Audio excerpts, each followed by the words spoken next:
गौरे काय झालं? तू थांबलीस का? इतक्या वर्षांनी आपण एकमेकांसमोर आलोय हे बघून तुला आनंद नाही का झाला? तुझ्या डोळ्यात पाणी का आहे गौरे? आई किती वाट पाहते माहितीये तुझी घरी. तिला मी आता फोन करून सांगतो की गौरे सापडली. तिला हे ऐकून किती आनंद होईल माहितीये.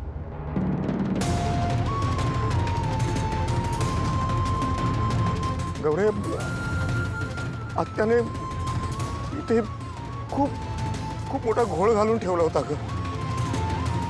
नाईलाजाने आपल्या मुलीच्या जागी एका दुसऱ्या मुलीला मला माझी मुलगी म्हणून घरात आणावं लागलं. गौरे तिचं नाव कमळी आहे.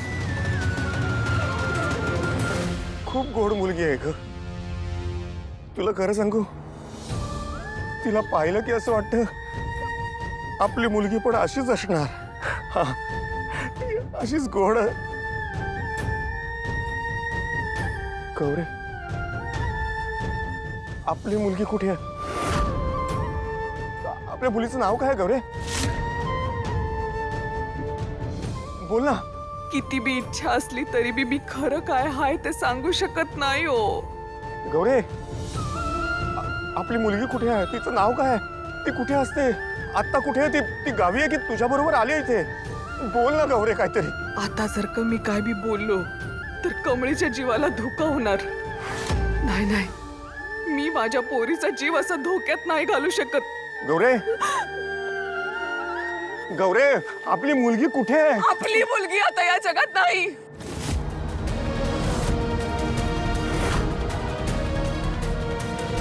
नाही, तू तू खोटं बोलतेस गौरे. तू असताना तिला काही होणार नाही हा विश्वास आहे मला. बोल ना गौरे, खोटं का बोलतेस तू? सांग ना, खरं काय ते सांग ना. आपली मुलगी जिवंत आहे ना?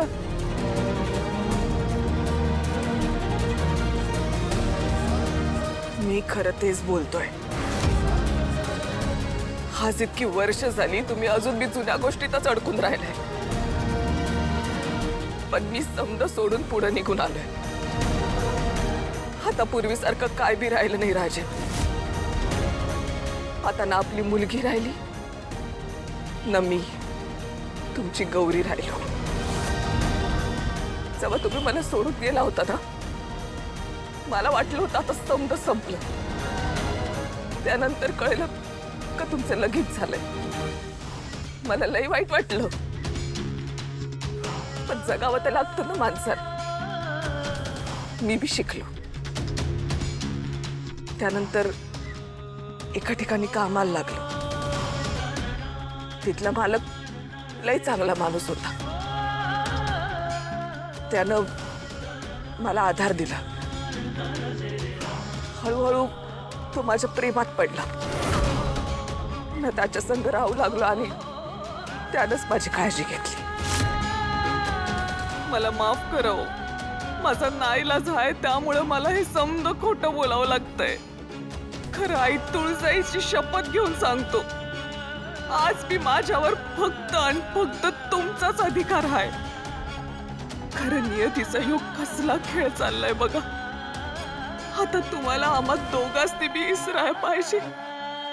आपल्या पोरीच्या भल्यासाठी हेच कराय पाहिजे. ए बाबा, तुझं काही डोसकं बिस्कं फिरलंय का? अरे काय बोलायलायस? मी का तुला करायला लावीन आणि का करीन? मला काय माहित नाही काय विद्यार्थ्यांचे पैसे आहेत ते? अगं उगाच का खोटं बोलतेस? काल रात्री तूच माझ्याकडे आली होतीस आणि तूच मला भरीला पाडलंस. ठरल्याप्रमाणे मी तुला पैसे दिले ना, मग सांग ना खरं खरं सरांना. माझी यात काही चूक नाहीये. तू सरांना सांग, ते तुला काहीच बोलणार नाहीत.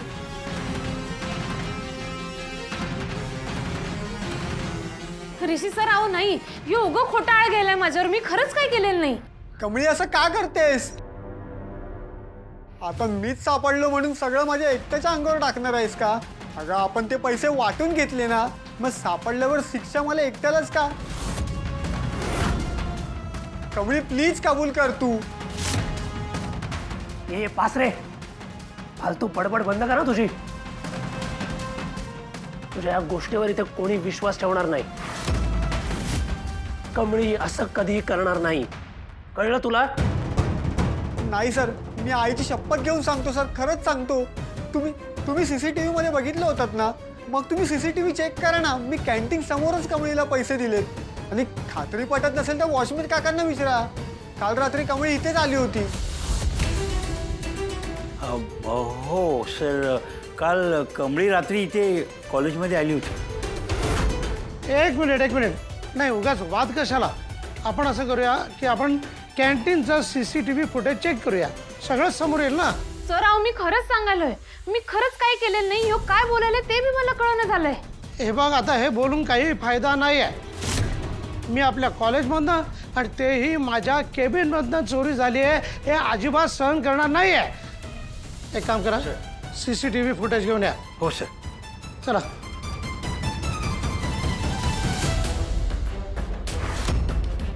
हे प्रकरण जरा वेगळं दिसतंय. अन्नपूर्णा आजी किंवा राजन काकांना सांगावं का? आता जुनं समद संपलंय राजन. मी समद मागं टाकून आता पुढे निघून आलोय. नाही नाही नाही नाही नाही, तू जे काही बोलतेस त्यावर माझा अजूनही विश्वास बसत नाहीये गौरे. एखाद वेळ मी चुकेन, मी भरकटेन, पण तू नाही. गौरे गौरे, आपलं प्रेम म्हणजे तुझा श्वास, आपली लेक म्हणजे तुझा जीव. तिला काहीतरी झालं आणि तरी तू माझ्या समोर इथे उभी आहेस, हे होऊच शकत नाही गौरे. मी इतक्या वर्षांनी जरी तुला भेटत असलो तरी मी तुला ओळखतोय. विसरतेस का तू? परिस्थिती माणसाला समद शिकवती. मी बी शिकलो. तुम्ही येणार, आम्हा दोघींनी घेऊन जाणार या आशेवर किती दिवस राहणार होतो. आणि तसं बी आपल्या पोरीला मी एकटीच मोठं करत होतो. आई असलो म्हणून काय झालं, आई बी कधीतरी थकतेच की. मी बी थकलो. आई बी कधीतरी हरती, मी बी हरलो. आमच्या दोघींचं आयुष्य माझ्या हातातून निसटून चाललं होतं. ज्या वयात सुखाने संसार करायचा होता त्या वयात नुसतं झुरणं आणि सोसनच नशिबी आलं. मग काय करणार होते मी? जो मार्ग दिसला त्या मार्गाने चालू लागलो. आता त्या मार्गात माझी माणसं मीच निवडली आहेत आणि त्या माणसांबरोबर मी सुखात आहे. हात जोडते तुमच्या मनोराजा. आता तुमचा मार्ग वेगळा आणि माझा मार्ग वेगळा. आता माझ्या माग येऊ नका. मला हुडकून माझ्याशी बोलायचा प्रयत्न करू नका. तुम्ही माझा भूतकाळ होता राजन, पण आता वर्तमानात तुमची जागा नाही. मला विसरून जा. तसं मी आता तुम्हाला तुमची बायको हाय, पोरगी हाय, आई वडील हाय. त्यांची काळजी घ्या.